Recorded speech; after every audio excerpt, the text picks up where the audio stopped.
Sizokhumbuzana sisabe series esifundweni sethu seyifiso zikaNkulunkulu, God Desires. Manje sifundisile nesonto endlule about matured believer, ikholwa elimaziyo uNkulunkulu. Safunda ukuthi ikholwa elimaziyo uNkulunkulu uqala ekusindisweni ukuthi sisindiswe. Base kusindisiwe lapho ngelisa umoya ngcwele ozomguqula asisize ezomeni zalo ekuthakathakeni balo. Masiphelele leyo process bese liphiwa amandla ukuthi konke likhulumayo ungasabi into ekhulunywayo kodwa enamandla nobufakazi. Haleluya. Ekugcineni bese liba ufakazi, a witness. Shuthi uNkulunkulu usethembe lona ukuthi liyothinta impilo zabantu, seliyisitsha esandleni sikaNkulunkulu ukuthi athinte impilo zabantu nezizwe. Haleluya. Sizoqhubeka nje 15-20 minutes bese siqhubeka nenkonzo ehlane nayo kakhulu.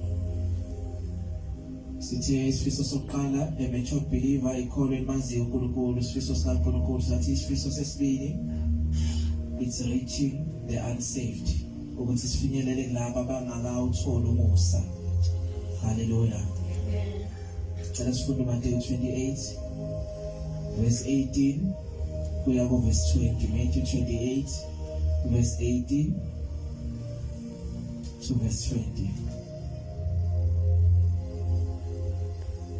uJesu wasondela wakhuluma kubo wathi, ngiphiwe amandla onke ezulwini nasemhlabeni. Oh haleluya. Angiphinde ngibone ukuthi uzosibamba yini isambulo lapho.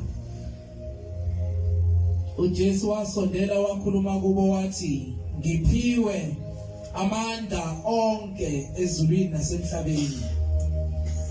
Kusho ukuthi lokho mntana baba, kusho ukuthi thina sifihliwa ngithi uNkulunkulu kunye noJesu. Mayephiwa amandla onke ezulwini nasemhlabeni, nawe unjani? Kodwa ukholwa, ukusho ngokukholwa lokho. Ngiphiwe amandla onke ezulwini nasemhlabeni, thina sifihliwe uNkulunkulu kunye noJesu. Mayephiwa amandla onke ezulwini nasemhlabeni, nathi siphiwa amandla onke ezulwini nasemhlabeni. Athi sikholwa lokho mntaka baba, uzobuyela emuva ukhulume nalesa simo ade sikuhlula. Mawusukholwa sokuzwa lesa simo, ngoba lesa simo sofuna wena okholwayo lento. Ngalokho 19, hambani nenze izizwe zonke abafundi, nibabhaphathise egameni likaYise nelendodana nelikaMoya Oyingcwele. 20, nibafundise ukugcina konke enginiyale ngakho. Bhekani mina nginani izinsuku zonke kuze kube sekupheleni kwezwe. Haleluya. Ukufinyelela kwabangakasindiswa noma umuso ongakafiki kubona, inkosi siyalile ku Matthew 28 verse 18 kuya ku 20. Esibili sicela sifunde incwadi yokuqala kaTimothy chapter 2 verse 3 to 4. First Timothy chapter 2 verse 3 kuya ku 4. Incwadi yokuqala kuTimotheyu sahluko sesibili verse 3 and 4. Lithi iBhayibheli, lokhu kuhle uyabongela emehlweni kaNkulunkulu umsindisi wethu. Verse 4, othanda, my God, ubani uNkulunkulu nje, othanda ukuba abantu bonke basindiswe bafinyelele kulazini iqiniso. Othanda ukuthi abantu bonke oloyayo, ophingayo, onjanjani, obulelayo, ungumuntu kaNkulunkulu, ufiselela naloya muntu ukuthi afinyelele kulazini iqiniso, asindiswe. Haleluya. Sofunda kwabase Roma 10 verse 14 kuya ku 15. Sithi sithatha ubufakazi ezwini kaNkulunkulu ukuthi kuyisifiso sakho ukuthi sifinyelele ebantwini abangakasindiswa ukuthi kufike umusa wabo nowafika nakuthina. Haleluya. Kwabase Roma 10 verse 14 kuya ku 15. Lithi iBhayibheli, kepha bayakukhuleka kanjani kuye abangakholwanga kuye na? Bayakukholwa kanjani abangezwanga ngaye na? Bayakuzwa kanjani kungekho oshumayelayo na?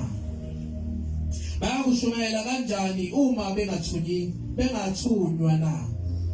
Njengoba ulotshiwe ukuthi yeka, oh my goodness, mina nawe loyo, yeka zinhle izinyawo zabashumayela izindaba ezinhle. Hallelujah. Fanele la ukusizwa umoya ngalo ukuthi we also need to be taught about evangelism. Kuyadingeka mntaka ukuthi sifundiswe ngokuvangela. Sesiyawazi umqondo nokufisa kaNkulunkulu ukuthi ufiselela abantu bonke balazi ivangeli noma basindiswa. Hallelujah.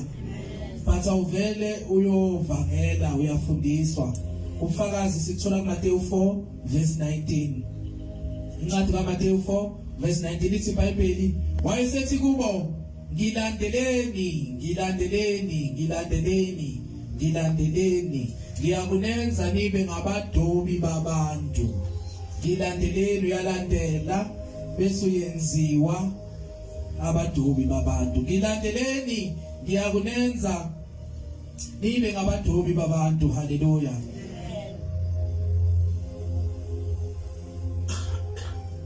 Zikhona ke imiso zokuba umvangeli, principles of evangelism. Imiso zokuvangela. Sithe desire yokuqala ukuthi uNkulunkulu sibe ngamakholwa amazisisayo noma amaziyo ngokweqiniso. Hallelujah. Sathi ukufisa kwesibili ukuthi asisebenzise ukufinyelela ebantwini bakhe. Awukwazile mntaka baba ukufinyelela ebantwini bakhe ungamazi. Angithi ngakithi imele sibe ngamakholwa afisayo amthokozisayo namaziyo. Awukwazi ukuthi ungamazi bese uyommela uyomfafaza noma uyomkhangisa.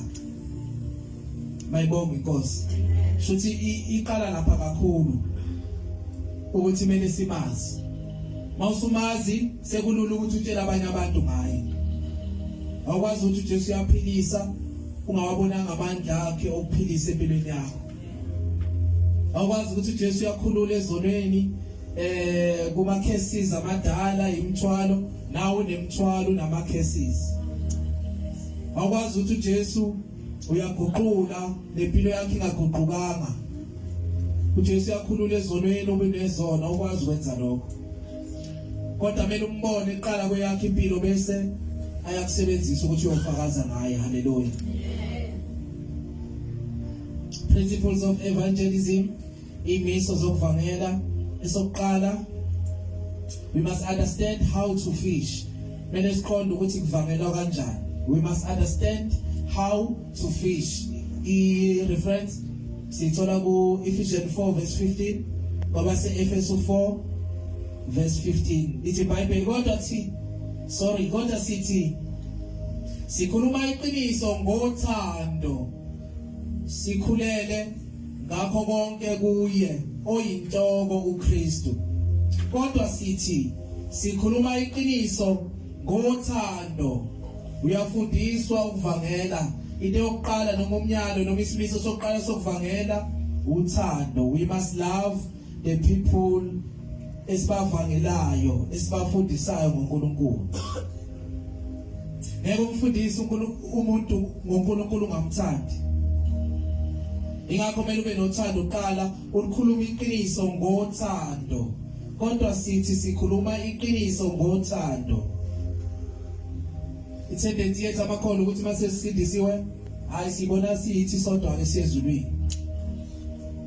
Abanye abantu hayi sekuyizonile uzozwa nangokukhuluma siyabagudla ngezinkulumo banjani lo mntaka baba samele uhlale noJesu akufundisa ukuvangela.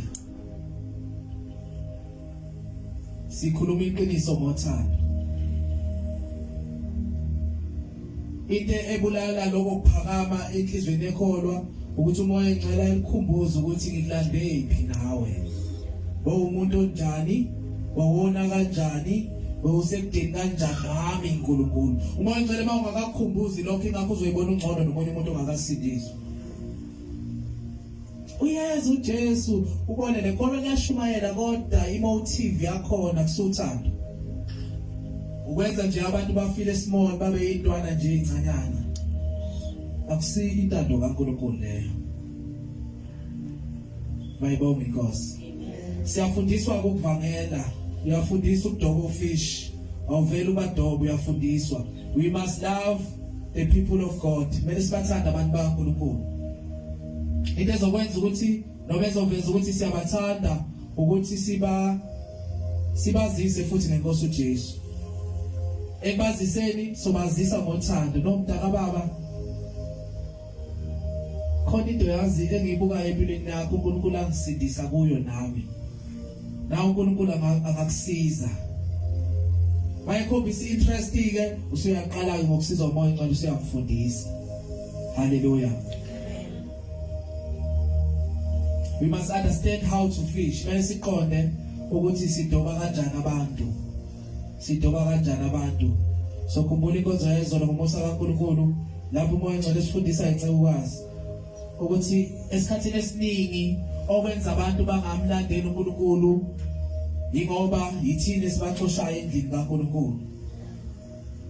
Impilo esiphilayo ibenza vele bangamfundi uNkulunkulu wethu. So nalokho kukodwa kuyasifundisa ukuthi sibadoba kanjani abantu. Akudingi nokuthi uyonqonqotha mntaka baba uthathe ispeak uyomemeza.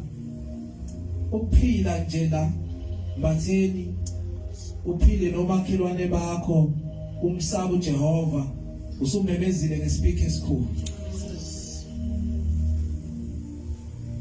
Abebona nje uBatheni indlela aphila ngayo ingane zakhe indlela akhuluma ngayo hayibo akho sifo kaBatheni kuyaphunyelelwa hey ukodwa ivangeli lelo ebantwini bakaNkulunkulu.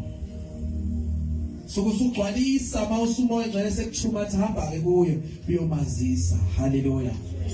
Bathi impilo yakho ivangeli mele ivangele emsebenzini mele basho lo muntu wazana noNkulunkulu babuze ukhonza apho uhlanye laphi. Hayi ngoba usuthandazile bakunika iprogram yokuthandaza.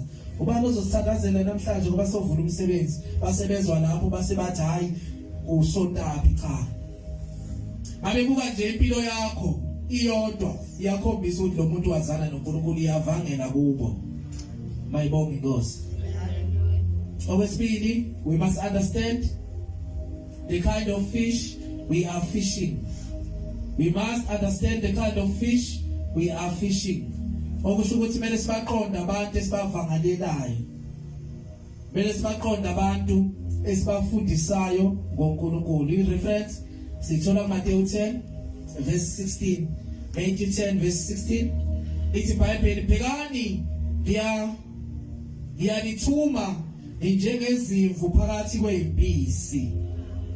Njengezimvu phakathi kwezimpisi. Bangabaqonda abantu uNkulunkulu athume kubo bazokudwangula njengemvu. Ingakho mawufike ebantwini umoya ngcwele mele akusize akuphi discernment ukuthi ubone. Mhlawumbe uyafika ebantwini abasahlulwa isiphuzo esidakayo. Awufiki lapho udelela abantu hey utshwala ungcolisa umzimba ngoba umzimba ithembe lakho mntaka baba. Umoya ngcwele mela kuphi ukuthi naye lo shuthi bafanana nentombi oyishelayo. Haleluya. Bafanana nentombi oyishelayo ukuthi awuvele nje hawu uyaqala nokuyibona le ntombi katsheni phethelo noma sasheba futhi makabonga uJesu. Okay sashela qala nokuyibona le ntombi uzitshela ukuthi ayithanda izokubuza uyithanda kanjani qala nokungibona.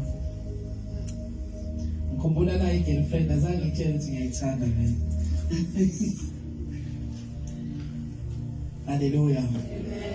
Mele uyiqonde izimvu baqonda abantu bakaNkulunkulu.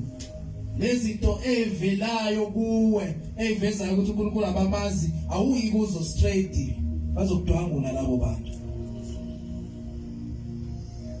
Bayiqhubeka ithi ngakho ke ihlakaniphani njengeinyoka uyahlakanipha. Inyoka iyaqapha ungayizwanga. Bamangale manje labantu ade beba u5 bethanda isiphuzo esidalayo kodwa sebebabili lokhu kwafika ubanibani empilweni zabo bayancipha. Yini uhlaniphile njengenyoka. Yazi mfethu lo tshwala bomnandi kodwa yasiqedela imali. Awukangeni nangoJesu nje. Yasiqedela imali.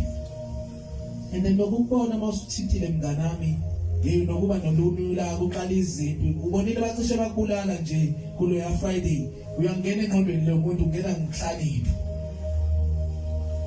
asinawo amandla mnganami okuhlukana nalezi ngiyakhumbula nami usulethe ufakazi akazi noma siya understand le usulethe ufakazi ngiyakhumbula nami ngangihlulwa ukuthi ahlangana noJesu kwenzeka ukuthi usunobufakazi obuqinekile lo muntu awusafananga nomuntu othe nje hayi utshwala hayi listen that awuhlakaniphila usiyona inyoka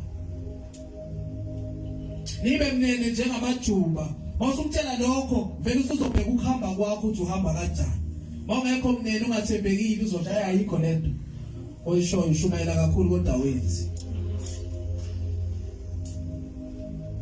ubethi isikhumba sempisi kodwa uyazi uyimvu obahlulela abantu awufike endaweni la khona isono baze bafile nabo uthi sekufika udayiholike manje baphume ngawani umbatha njengabo awenzi njengabo umbatha njengabo should bafila comfort noma ukhona ngoba ubahluleli kodwa izinto ozoyikhuluma izinto ezobashaya njengenyoka babona sebethobozekile babefika ekhaya ekhulumile ubani yazi ngempela lo tshwala lobu siqedela imali yazi mase siphuzile futhi bathi abesilisa ehlela ngenzansi sithanda abantu besifazane kakhulu ubani bani uqinisile besacabanga ngawe ngempela kodwa uyibuke yakhe impilo ubuneneke lokho sahambisana banje